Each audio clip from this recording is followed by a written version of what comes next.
Recorded live with little or no editing. It's Defense Up. I'm Run 7. How you doing? We're back with another one, and today it's POW 23. We're going to go over his defense and see what he's got stacked up. We grade on 5 different criteria. It's who you're using, their placement, their power levels, their ISOs, and what kind of mood I'm in. And boy, am I in a good mood today. So I'm probably going to be handing out good scores like candy at Christmas.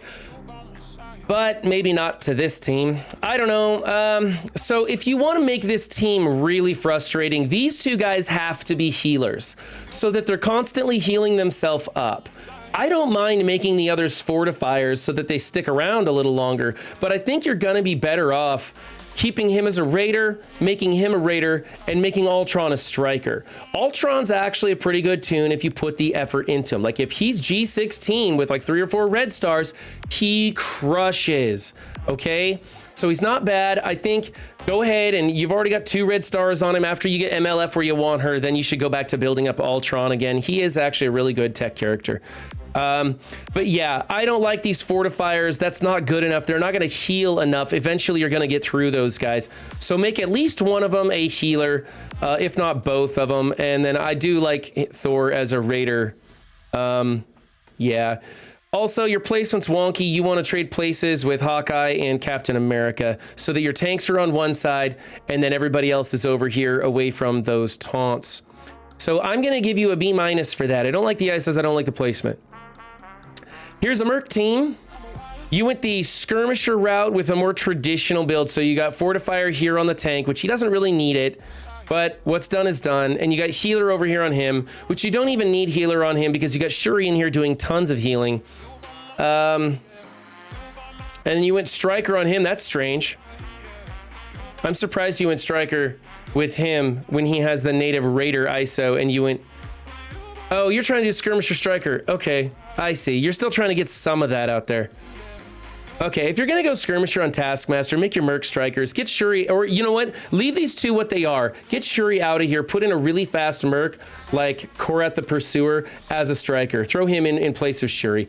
I think this team's old and busted. You're not getting anywhere. You might consider breaking it up and using Taskmaster like by himself or with just one other mercenary. See what happens. But yeah, I'm getting really tired of this team. It's okay. You're not doing anything terribly wrong. So I'm just going to go A- on it. Team number 3 is the Young Avengers. The biggest thing I see with this is that you've got it in your front 4. You need to throw this to the back of your roster so no one knows what you're planning on using. Now we know that you don't have a Speed Eternals a team with America Chavez. Let's see. You've got these guys off the corners. That's great. You've got them sped up by America Chavez. That's okay. It kind of sucks that we're speeding up Ms. Marvel because who cares? It's good to speed her up. But honestly, one thing you can do is remove her, replace her with Miles or X-23 or somebody like that, and then use her for a Speed Eternals team or some sort of a Chavez speed up defense because you're going to get a little bit more value out of having the 2 good defenses than this one slightly better defense. Yeah, I like your ISOs. I like what you're doing. You can also make Squirrel Girl a striker, but she's great as a healer. I did check how that healer ISO works on a character like Squirrel Girl is that she takes 15% of her health pool and heals her teammates for that much. And then when you add the ISO 8 healing on it, it takes a percentage of that number. So let's say that she has 100 health for easy math, and she's doing 15 health to her team. It will add like 3% of 15 to it. That's how the healer ISO works. So it's not fantastic, but it does do things to her. A lot of people were telling me that it doesn't work only on a flat heal. Like when they do 2,000 heal, it'll do 15% of 2,000.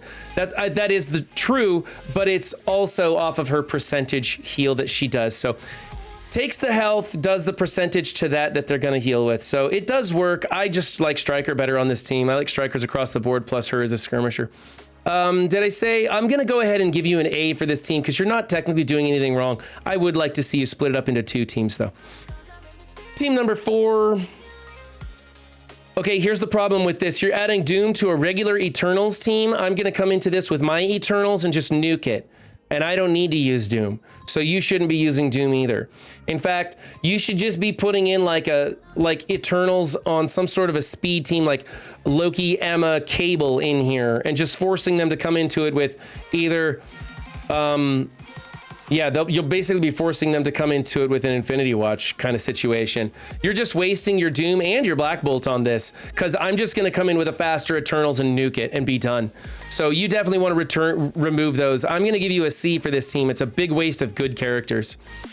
Moving on, we've got team number 5 is Heroes for Hire. This is a great lineup. I love the placement. I love the ISOs. Everything you're doing right here. A for that team. Good job. Team number 6 is your Web Warriors. You put these guys in the back row. That's a good place for them. Alternatively, you can put them to the outside, whatever works. I kind of like this because if somebody does try and target these two, you'll have gap placement between the rest of them.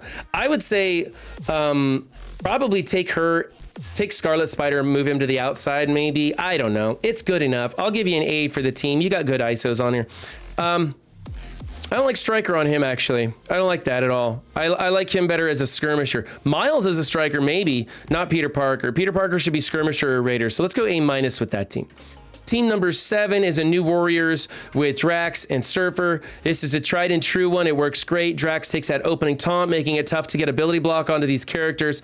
Surfer's blowing things up early, causing some RNG out there. This team's throwing out tons of vulnerables for him to pop off onto. Even though you have 3 strikers, you technically have like 3 people putting out vulnerables. So there's plenty of vulnerables on the team. Works great. You put Fortifier on Drax because he's smaller. That's great. I'm going to give you an A for that. Oh, whoops. Spoke too soon. She's on the outside. She gives offense up to adjacent characters. You need to get her probably between Deathpool and Surfer is probably going to be the best spot. But you could put her between Deathpool and Cloak or Cloak and Surfer, your choice. But she does not need to be on the outside because you want to take advantage of that offense up on turn kind of thing. I think putting her next to Surfer is the way to go. So A- for that. Team number 8 is the Axemen. This is a great way to build it. I think maybe put... I guess it doesn't matter. I like Kitty next to Bishop, but it doesn't really matter. Kitty goes invisible, he revives once, so either way, it's a good build. The thing that you need to do, though, is make at least these 2 skirmishers. Definitely want to change him to a skirmisher and her to a skirmisher 100%. That'll work a lot better in raids. It'll work a lot better as a team because what happens is Bishop will go, he'll call an assist from one of these 3, maybe Jubilee. That's why a lot of people make her a skirmisher too, but I run her as a striker. It's fine. But he'll call out one of these people. They'll throw up a vulnerable and then he'll go back into it. Oh, he's healer? Oh, you need to change him to skirmisher too. You have to change these 3 to skirmisher, and then you can consider changing Jubilee to a skirmisher also. You don't need to, but you could consider it. So yeah, that's actually a big no-no. I'm going to go B-. That's 3 people who you wasted ISOs on. Now, healer works for him in some cases, but on this team, 100% skirmisher, man. All right, team number 9 is a Symbiotes. You need to do nothing with this team. It's great. Oh, wait, I don't like healer on Scream. That's trash. Don't do that. Don't do healer on Venom either. That's oh my goodness.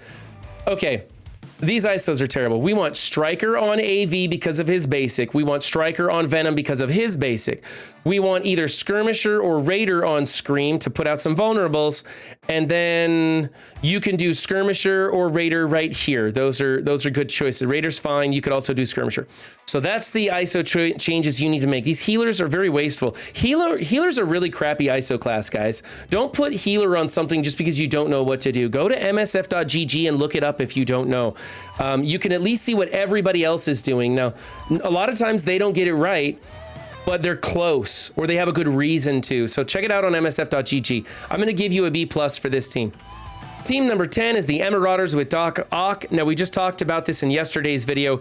Doc Ock, I thought, was a pretty decent choice. On here, you're totally wasting him because his deflects are going off to nobody on this outside edge. The thing is that he calls in a summons and your Axemen can blow up that summons and get some speed that they need to get going on this team. So we don't want to put Doc Ock on this team anymore. It's actually kind of not good. There are other builds with Doc Ock that you can use that the Axemen don't work on, so take him off of this team. Instead, I recommend Magneto is a great choice because he's another villain mutant, which gives Strife that much more speed, and of course, Madeline Pryor is around the corner. Don't go nuts on her. She's a whale flex character, but she is a good character. So if you like war defense, if you like building up tunes like that, she is looking pretty fun. As for your ISOs, I think we should be prepping for Madeline Pryor and switching her to a skirmisher. He does not need to be a fortifier, although you can leave him as a fortifier if you want. I like him better as a healer. He should be a fortifier. Oh my god, Strife for sure needs to be a fortifier. Yeah, his basic does some cool things for Sinister and stuff like that, but his basic assist doesn't do crap. So change him to a fortifier, keep her a skirmisher. He goes to a different team. She will probably be changed to a skirmisher. You don't have to make that change until Madeline Pryor comes out. Play it safe. Don't listen to all my advice, for crying out loud. I'm going to give you a B for this team. It's not terrible, but I don't like the placement on Strife. I don't like the ISO on Strife. I don't like the ISO on Sinister. So it doesn't get me too excited, but it is a big, powerful team. So we'll see how it plays out. This has been POW23's Defense Up. If you want your Defense Up featured, I think I plugged that at the beginning of the video. Remember, guys, don't just have a good game, be good to yourselves and others too, and I will catch you next time. Bye.